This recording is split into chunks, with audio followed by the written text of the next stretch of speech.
চিকেনের এই রেসিপি একবার এভাবে বানিয়ে দেখুন। কম উপকরণে খুব চটপট তৈরিও হয়ে যাবে আর মুখের স্বাদও বদলাবে। একবার খেলে কিন্তু বারবার খেতে ইচ্ছে করবে। সাধারণত চিলি চিকেন কিন্তু শীতকাল ছাড়া বানাতে একটু সমস্যা হয়ে থাকে, কারণ ধনেপাতা বা ক্যাপসিকাম এগুলো সবসময় হাতের কাছে থাকে না। তবে এভাবে একবার বানিয়ে নিন, দেখবেন চিলি চিকেনের স্বাদ ভুলে যাচ্ছেন, সম্পূর্ণ আলাদা একটা স্বাদ পাচ্ছেন আর খেতে কিন্তু অসাধারণ লাগছে।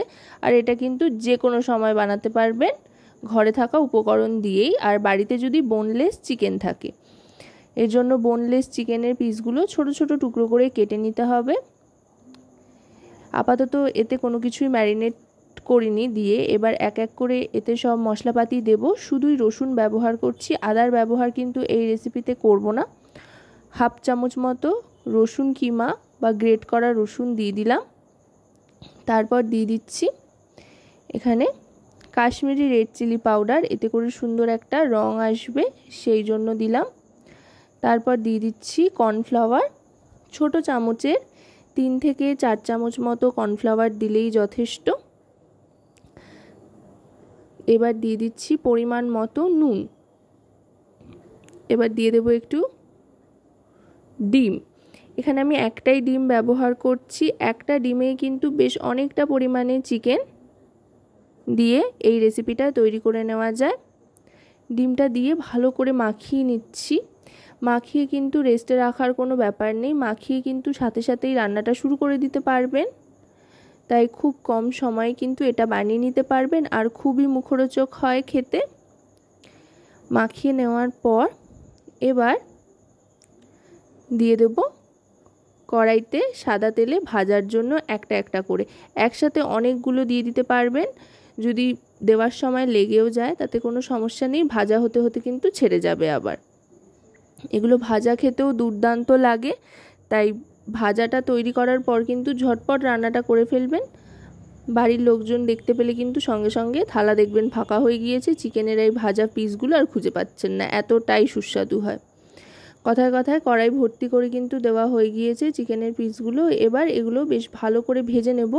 এগুলো ভাজতে খুব একটা বেশি সময় লাগে না, খুব চটপট ভাজা হয়ে যায়। দেখুন খুব সুন্দর একটা রং কিন্তু চলে এসছে, খুব সুন্দর একটা গোল্ডেন কালার আর দারুণ সুন্দর গন্ধও ছাড়ছে। যেহেতু রসুন কিমা দিয়েছিলাম এর মধ্যে, সেই জন্য দারুণ একটা গন্ধ আসছে। মোটামুটি এগুলো কিন্তু ভাজা হয়ে গিয়েছে, এবার তুলে নেব। আমি 2 ব্যাচে সমস্ত চিকেন পিসগুলো এভাবে কোট করে ডিমে ভেজে নিচ্ছি। কর্নফ্লাওয়ারটা কিন্তু অবশ্যই ব্যবহার করবেন ডিমের সাথে, আর কর্নফ্লাওয়ার যদি হাতের কাছে না থাকে তো ময়দা ব্যবহার করতে পারেন। ব্যাস এগুলো ভাজা হয়ে গিয়েছে।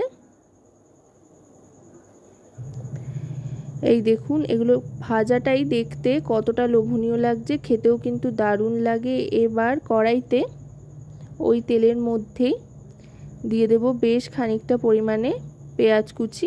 এখানে পেঁয়াজটা স্লাইস করে কেটে নিয়েছি, কোনো কিছু ফোড়ন কিন্তু দেওয়ার প্রয়োজন নেই। প্রথমে পেঁয়াজ কুচিটা দিয়ে বেশ ভালো করে ভেজে নেব। পেঁয়াজটা হালকা একটা গোল্ডেন কালার আসা পর্যন্ত ভাজতে থাকতে হবে। পেঁয়াজটা একটু হালকা নরম আর গোল্ডেন কালার চলে আসলে দিয়ে দেব রসুন কিমা।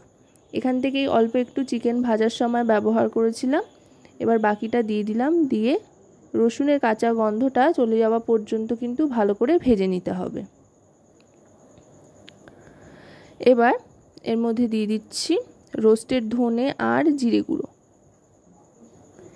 এবার দিয়ে দিচ্ছি ঝাল লঙ্কার গুঁড়ো, আপনারা চাইলে কাশ্মীরি রেড চিলি পাউডারও ব্যবহার করতে পারেন। মিশিয়ে নেওয়ার পর এবার দিয়ে দিচ্ছি এতে ঘন দুধ। দুধটা একটু ঘন করেই রাখতে হবে এতে, তাতে করে গ্রেভির টেক্সচারটা খুব সুন্দর আসবে। আমি এখানে গুঁড়ো দুধ অল্প গরম জলে গুলিয়ে নিয়েছি, তাই বেশ ঘন হয়েছে। ঠিক যখন এরকম একটা টেক্সচার চলে আসবে তখন কয়েকটা চেরা কাঁচা লঙ্কা দিয়ে দিতে হবে। লঙ্কার পরিমাণটা আপনারা আপনাদের স্বাদ অনুযায়ী কম বেশি করে নিতে পারেন। আর আমি কিন্তু এখানে হলুদের ব্যবহার করিনি, তবে আপনারা চাইলে হলুদের ব্যবহার করতে পারেন। আমি হলুদ ছাড়াই বানিয়েছি আজকে। এবার চিকেনের পিসেসগুলো সব দিয়ে দিলাম, দিয়ে ভালো করে মশলাটার সাথে মাখিয়ে নেব। কোনো রকমের কিন্তু জলের ব্যবহার এতে করছি না। বেশ শুকনো শুকনো গা মাখা মাখা একটা টেক্সচার আসে, খেতে অসাধারণ লাগে। ব্যাস এটা কিন্তু মোটামুটি তৈরি হয়ে গিয়েছে। এবার 1 মিনিট মতো এটাকে স্ট্যান্ডিং টাইমে রেখে দেবো। আশা করব রেসিপিটি আপনাদের ভালো লাগবে। ভালো লাগলে অবশ্যই রান্নাবাটি চ্যানেলটিকে সাবস্ক্রাইব করে লাইক শেয়ার কমেন্টের মাধ্যমে আমাদের পাশে থাকবেন, আর পাশে থাকা বেল আইকনটি অন করে দেবেন সবার আগে সমস্ত রকম নতুন রান্নার নোটিফিকেশান পাওয়ার জন্য। কারণ আপনাদের নিয়ে আপনাদের জন্যই কিন্তু আমাদের চ্যানেল রান্নাবাটি। এটা কিন্তু সম্পূর্ণ কষে গিয়ে তৈরি হয়ে গিয়েছে। এবার আমি সার্ভ করে দিচ্ছি। রুটি, লুচি, পরোটা কিংবা যে কোনো রাইস আইটেম, ফ্রাইড রাইস বা জিরা রাইস, যে কোনো কিছুর সাথেই কিন্তু এটা খেতে অসম্ভব ভালো লাগে। আর যে কোনো সময় আপনারা এটা বাড়িতে বানিয়ে নিতে পারেন, আর খুব কম সময়ে কিন্তু তৈরি হয়ে যায়। শুধু চিকেনগুলো বাড়িতে থাকলেই চলবে, ব্যাস, তাহলে আর কোনো কিছুরই আলাদা করে প্রয়োজন হবে না।